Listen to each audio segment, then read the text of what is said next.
আপনারা নিশ্চয়ই অনেকেই ভাবছেন যে কেন এটা culinary মেলোডিস। কুকিংয়ের সাথে সাথে মিউজিকটা আমার প্যাশন। মিউজিক আমার কনসেন্ট্রেশন বাড়ায় আর আমার কোথাও মনে হয় আমার কাজটা একটা ফ্লোতে এগোয়।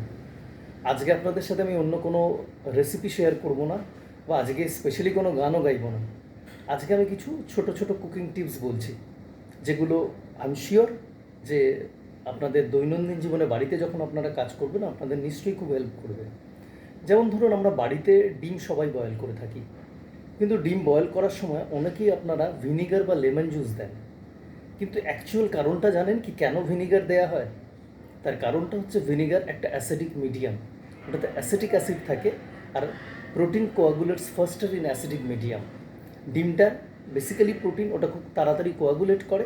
শুধু কোয়াগুলেট করে সেটাই নয়, ভিনিগার জলে যদি ডিম বয়েল করা হয় একটা ক্যালসিয়াম কার্বনেটে ডিজলভস করে ও শেলে, যার ফলে যখনই আপনি ডিমটা বয়েল করার পর ওটাকে ঠান্ডা জলে খোলাটা ছাড়াতে যান, ডিমের খোলাটা খুব ইজিলি বেরিয়ে চলে আসে।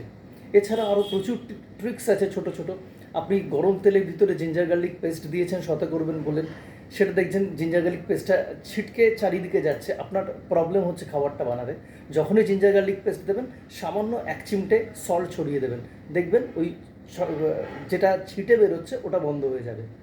আপনি বাড়িতে ইডলি ব্যাটার বানিয়েছেন, ব্যাটারটাকে প্রিজার্ভ করতে পারছেন না, একদিনের পরে নষ্ট হয়ে যাচ্ছে, ওর ভিতরে একটা পানের পাতা দিয়ে ব্যাটারটাকে ফ্রিজে রেখে দিন, আরামসে 2 দিন থেকে যাবে ব্যাটার, একটুও নষ্ট হবে না। বা ধরুন আপনি মার্কেট থেকে সেলারি কিনে এনেছেন, সেলারিটা ফ্রিজে রাখছেন, সেলারির পাতাগুলো কালো হয়ে যাচ্ছে, সেলারির বোটাটা কালো হয়ে যাচ্ছে, কিন্তু সেক্ষেত্রে আপনি সেলারিটাকে কীভাবে প্রিজার্ভ করবেন?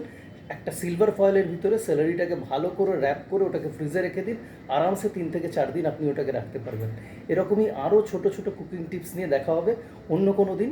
আর আমাদের এই রেসিপি চ্যানেলটাকে অবশ্যই ফলো করুন, লাইক করুন এবং সাবস্ক্রাইব করুন আমাদের official YouTube channel the culinary মেলোডিস। নমস্কার।